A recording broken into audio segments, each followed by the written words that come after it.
Et pour les 70 ans de l'ONU, nous recevons sur ce plateau le coordonnateur résident des Nations Unies au Maroc, Philippe Poinceau. Bonsoir, bienvenue. Alors on a vu à travers le sujet de Rizlan Taibi quelques grands moments de cette histoire de ces 70 années. Qu'est-ce que vous retenez, vous, de cette décennie, de ces 7 décennies? Vu de loin, on a le sentiment d'avoir une espèce de machine politique qui est souvent désunie, mais dont les membres, lorsqu'ils arrivent à s'entendre, sont capables de faire de grandes choses. Oui, je crois que dans l'ensemble, quand on regarde ces 70 ans passés, on peut, je crois, affirmer que sans l'Organisation des Nations Unies, le monde serait sans doute beaucoup plus sombre que ce qu'il est aujourd'hui. On l'a vu, des millions de personnes ont pu voir leurs conditions de vie s'améliorer grâce à des programmes financés par les organisations des Nations Unies à travers le monde. On a également bien sûr eu des dizaines de processus de médiation qui se sont mis en place. Il y a également plusieurs dizaines d'opérations de maintien de la paix qui ont eu lieu au cours de cette période. Des centaines d'élections ont pu être organisées également avec l'appui des Nations Unies. Et puis plus récemment, on l'a vu également, que ce soit à travers la réponse à des épidémies comme avec Ebola ou avec les crises importantes comme celle des réfugiés, la protection apportée par les Nations Unies est importante. Cela étant dit, le 70e anniversaire n'est pas seulement l'occasion de regarder derrière nous, mais aussi de se projeter dans l'avenir, de regarder vers le futur. Et c'était, je crois, également le sens que le secrétaire général a voulu donner à l'année 2015. Avec une réforme qui pourrait arriver, une réforme tant attendue, notamment on l'a vu dans le sujet autour de ce fameux droit de veto au sein du Conseil de sécurité. En fait, bien sûr, l'action, le futur, ça concerne évidemment des réformes, des changements, on va dire, qui concernent le système onusien, dans sa manière de fonctionner, la gouvernance mondiale de ce système. Donc il y a là un certain nombre d'actions qui ont été prises et qui vont sans doute aboutir sur des changements dans les mois ou les années qui viennent. Mais ça a été aussi l'occasion de redéfinir un petit peu le mode d'action pour les États membres. Et l'année 2015 a vu 4 temps forts en réalité se succéder pour redéfinir un petit peu les priorités et le mode d'engagement des États membres. Et ces 4 temps forts, c'était en mars au Japon, cette conférence sur les risques de catastrophe, parce qu'on voit bien aujourd'hui que tous les progrès qui ont été réalisés sont très fragiles, et donc il est important, avec les changements climatiques, avec tout ce qui arrive autour du monde, d'investir, de prendre conscience qu'il est important d'investir massivement dans la prévention. La prévention autour de ces changements climatiques, justement, on a le sentiment, et l'image qu'on a de l'ONU, c'est un organe qui est là pour maintenir la paix dans le monde. En quoi est-ce que, justement, la lutte contre les changements climatiques est un vecteur de pacification des relations entre les États?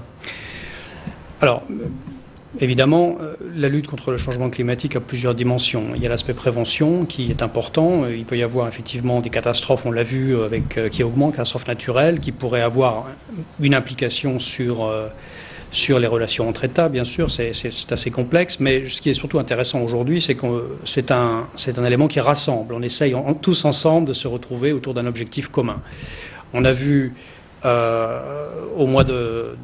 le mois dernier, donc au sommet du développement durable, 17 objectifs de développement durable qui ont été adoptés par l'ensemble des gouvernements, qui constituent un peu comme une promesse qui a été faite pour intégrer justement ces questions de développement durable dans tous les aspects du développement. Et puis donc on espère, à travers la COP 21 qui terminera donc cette année 2015, un accord donc sur le climat.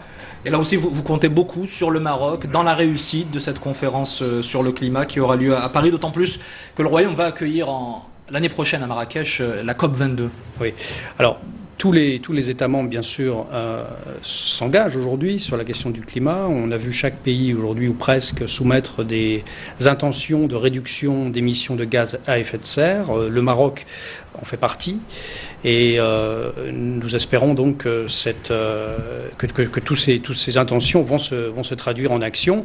Le Maroc, bien sûr, a un rôle particulier à jouer, étant le pays qui accueillera la COP 22 l'année prochaine et où, on l'espère, l'action commencera après les négociations qui auront eu lieu cette année. Le Maroc est également très engagé dans l'action diplomatique dans le cadre de l'ONU. Quel regard vous portez justement sur ces différentes initiatives en faveur de la paix, à travers notamment la mobilisation de forces sur le terrain? Le Maroc est un partenaire très important au sein du système des Nations Unies. Il y joue un rôle considérable. Le Maroc, à 3 reprises, a été élu en qualité de membre du Conseil de sécurité. C'est un pays qui participe dans plusieurs opérations de maintien de la paix, aujourd'hui en Centrafrique, en Côte d'Ivoire, au Congo. Je crois que le Maroc aujourd'hui est le 3e pays arabe, peut-être le 8e pays africain en fournisseur en quelque sorte de troupes. Donc il joue un rôle très très important. Il préside ou co-préside plusieurs commissions, comités dans le cadre de l'Assemblée générale. Et bien sûr, le Maroc est signataire de la plupart des traités, conventions internationales. Et il œuvre bien sûr à la mise en œuvre de ces conventions au niveau national, avec bien sûr l'appui du système des Nations Unies. Un dernier mot très rapidement, il y a des festivités qui sont prévues donc, pour célébrer les 70 ans de l'ONU. Au Maroc, je le disais tout à l'heure, la façade du Sheila est déjà drapée de bleu. Tous les soirs, on peut voir ça jusqu'à demain ou après-demain. D'autres actions qui sont prévues? Il y aura un colloque, une conférence débat autour des Nations Unies, du rôle des Nations Unies, du rôle du Maroc au sein des Nations Unies, organisé par le ministère des Affaires étrangères mercredi. Il y aura également plusieurs événements visant les jeunes pour les sensibiliser autour des valeurs portées par les Nations Unies. Et puis un peu plus tard dans l'année, avant la fin de l'année, ce qu'on appelle un UN Model avec la faculté de droit de Rabat, où on pourra montrer aux jeunes comment les négociations internationales fonctionnent et comment l'ONU fonctionne. De reconstitution à taille humaine. Merci beaucoup Philippe Poinceau. Je rappelle que vous êtes le coordonnateur résident des Nations Unies au Maroc. Merci d'avoir répondu à notre invitation. Merci de m'avoir invité, merci.